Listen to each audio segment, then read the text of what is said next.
అదే అమ్మవారి గుడికని వెళ్ళాం సార్. ఏమైంది గుళ్ళో? గుళ్ళో ఏం అవ్వలేదు సార్. బలవంతంగా మ్యారేజ్ చేసుకున్నాడు. ఎవరు? కామేష్. ఎవరిని చేసుకున్నాడు? నన్ను చేసుకున్నాడు సార్. నీకు పెళ్ళైంది కదమ్మా? మళ్ళీ చేసుకున్నాడు సార్.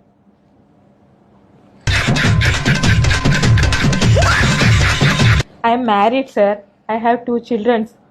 మీరు ఇంగ్లీష్ లో చెప్పినంత మాత్రాన ఇంటెలిజెంట్ ఫెలో కారు. తెలుగులో చెప్పినా కానీ నాకు పెళ్ళైంది, 2 పిల్లలు ఉన్నారు. మళ్ళీ తర్వాత ఏం చేసినారు? వాళ్ళ అమ్మోళ్ళ ఇంటికి వెళ్ళాం సార్. ఎవరు అమ్మోళ్ళ ఇంటికి? కామేష్ వల్ల. కామేష్ అమ్మోళ్ళ ఇంటికి ఎందుకు పోయినారు? మా ఇంటికి వెళ్ళలేదు సార్. తాడాడ పడేసి వెళ్ళిపోవచ్చు కదా మీ ఇంటికి. నీకు పిల్లలు లేరా? ఉన్నారు సార్. మరి వాళ్ళ కోసం బతకవా? తల్లివి కదా నువ్వు. అవును సార్. మరి ఏంది నువ్వు చేసింది? వాళ్ళ ఇంటికి పోయినాక ఏమైంది? ఇంటికి వెళ్ళాక ఇదేంటి మా ఆయన పేరు ఎత్తాను సార్. నేను మా ఇంటికి వెళ్ళిపోతాను, మీకు ఇది కరెక్ట్ కాదు, మిమ్మల్ని నమ్మి టెంపుల్ కని వచ్చి. ఇంటికి పోయినంత వరకు బాగా కూర్చేంటారు, ఇంటికి పోయినాక ఆయన గుర్తొచ్చినారా?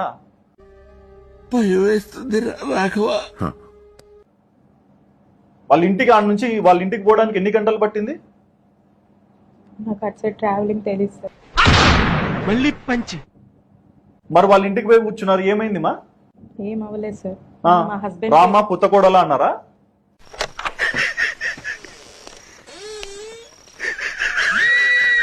కాదు సార్, ఇంక ఎక్కడికి తీసుకెళ్దామని చెప్పేసి నేను అబ్బాయిని అడిగాను సార్.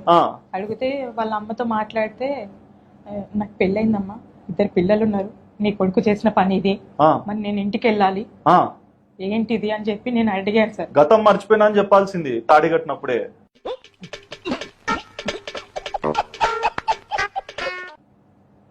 మీరు ఇష్టంగానే పెళ్లి చేసుకున్నారు, ఇదే కరెక్ట్. నిజం చెప్పండి. మీ పిల్లల మీద ఒట్టేసి చెప్పండి మా. నిజంగానే మా తలకాయ ఎందుకు దించుకున్నావు? ఇష్టపడి చేసుకున్నాను. ఏమిటండి మీరు మాట్లాడేది? మరి ఇప్పుడు ఏం కావాలమ్మా? అంటే ఇప్పుడు కామేష్ ఉన్నాడా మీ జీవితంలో? వదిలేశాను సార్. ఎట్లా కామేష్ వదిలేస్తారు? నాకు బాలు కావాలనిపించింది సార్. ఏమా? ఏ రకంగానే నాకు బాలే కరెక్ట్ అనిపించింది sir. First husband Balu correct 100%. 100% అంటే 100%. 100%.